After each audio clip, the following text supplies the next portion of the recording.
What's going on, fellow knife lovers? Welcome back to the channel. Today we're going to be taking a look at a knife that is about to be released from Kizer. This is the Kizer Spitfire. Beautiful, beautiful work on this knife. This version here has the awesome UV reactive 80s camo carbon fiber.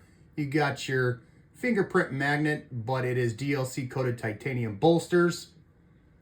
You have a right side tip up carry clip only, but it's also DLC coated titanium. So I think that's awesome. Everything is DLC coated, titanium and carbon fiber. There is no lanyard hole on this knife, so that could be a con for some people who really like their lanyards. Got your blue anode thumb studs for deployment there. S35 VN drop point DLC coated blade. Beautiful looking knife here. You got some nice swedging going on. Very, very pointy tip. But it's got a very nice profile. Very comfortable. Drop shutty. Reverse flickability. The only downside with this knife that I can see really is that it's a fingerprint magnet, but I don't really mind that. I just wipe it down with a microfiber cloth if you even care to do that. But I think this knife is super, super cool. It's frame lock or bolster lock or however you want to call it. I just call it a frame lock because that's essentially what it is. But you have the you got these scales here that kind of keep you from, over traveling the frame lock here. It is very, very easy to manipulate. No matter how you want to do it, it's on ball bearings. I find reverse flicking this knife with my index finger works fantastic. I have no issues reverse flicking this knife, which I think is great. To have a knife that's thumb studs that's easily deployed by reverse flicking, I think is a huge pro. Flies out of there, no problem. And it's very, very drop shutty. I mean, once you get it to a point here, I'll show you again. It just drops shut. If I move my thumb out of the way, it would close all the way down. So just keep that in mind. But I do really love the action, and I think that this is a beautiful knife. Now in the palm of your hand here, you can kind of see the ergos. It's very, very good. Your hand just fits right where you need to be. You have a little rest of sorts here to give you a little bit of traction for some piercing. There is no jimping whatsoever on the spine of the scales or the blade, which is fine. It would be nice to see a little bit of jimping there, but it is what it is, and I don't think it's a huge deal. But I love the 80s camo carbon fiber. I love the DLC coating. This is going to be a great knife for people. It's not too large, it's not too small. It's kind of a medium-sized knife here, and I really enjoy that about it. The action is great.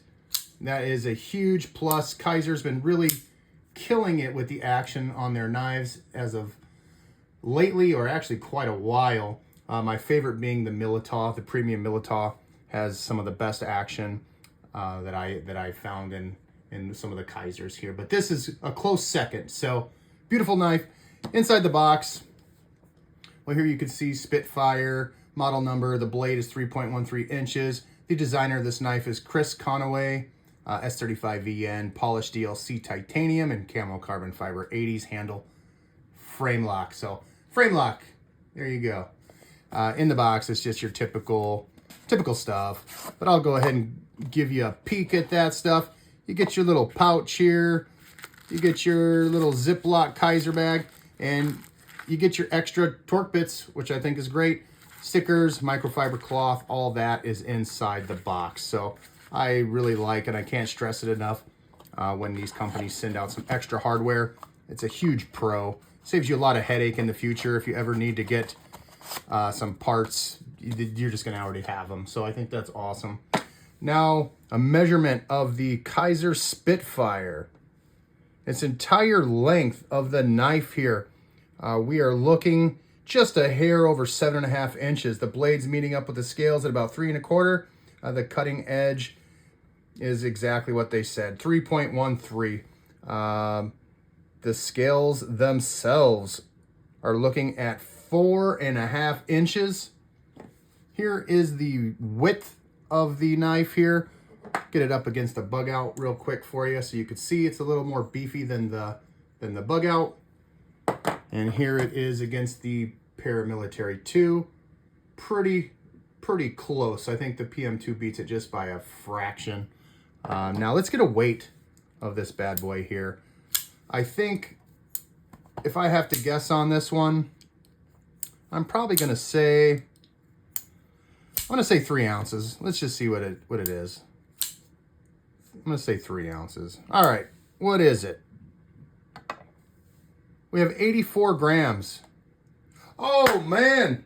Score that time, guys. That is awesome. That is the best guess I've made so far, I think. That is fantastic. 3 ounces, right on the money.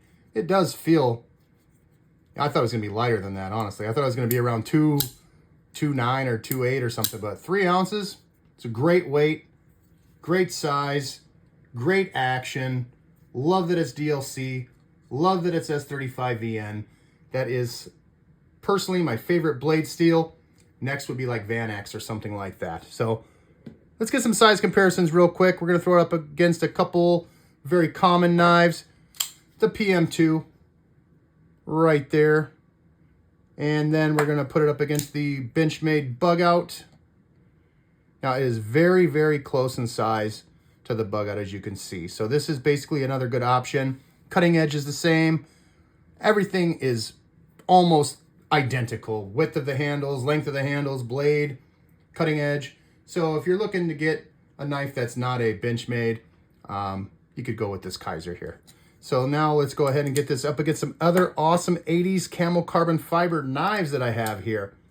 First, we have the Kizer Mini Momo. Also DLC coated, also 80s camo carbon fiber, also titanium. So there you go. There's that one.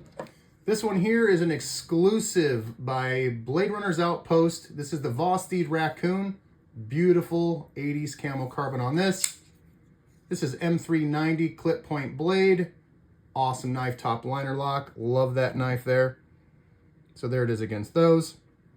Next up, the Concept Deadite titanium bolsters. You get the idea. 80s camo carbon fiber titanium. This one is wild though. This is also S35VN. I love this knife. This knife is super cool. They only made 300 of that version there. So there's that. Next 80s camo and titanium is the Concept Thoth, they call this bad boy. Very good.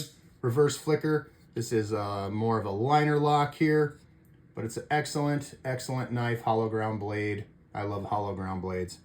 So there it is for those. We kind of went smaller to larger here. Mini Momo, you know, you could see the size difference here. I guess maybe the Deadite could have been on the bottom, but doesn't really matter.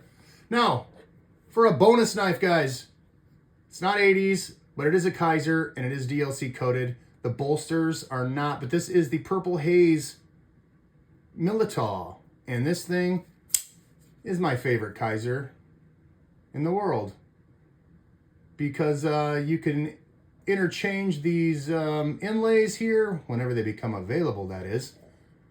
But I just love the action on this. It fits very good, very comfortable knife, and this is a very drop shutty knife. This is so buttery smooth.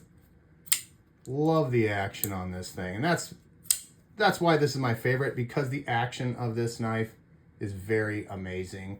Now, if you guys haven't tried a Militaw, I would definitely recommend it, and I would definitely say don't judge it if you get a budget Militaw, because these premium Militaws have way better action and way better feel and better access to the thumb hole than the budget ones. So the premium one is the way to go with that, guys. But yeah, I'm really glad that I got this ahead of release. These should be coming out real soon. So hopefully that'll drop and you guys can check this out for yourselves. I think this is an awesome knife. Highly recommend it. If you're into Kizer, you're in the DLC, and you love great smooth action, you can't go wrong with this bad boy. Just look at that. I can just sit there, drop shutty, thumb flick. You know, drop shut, reverse flick with your index. And that's what I really like. I like reverse flicking it with my index. You can do your middle finger as well. It's not a problem. But I've been really getting into doing the index finger for whatever reason. It just seems easier to me. I don't have a middle finger and one finger flying out here like that. It just, boom, there it is. So anyway, awesome knife. I highly recommend it.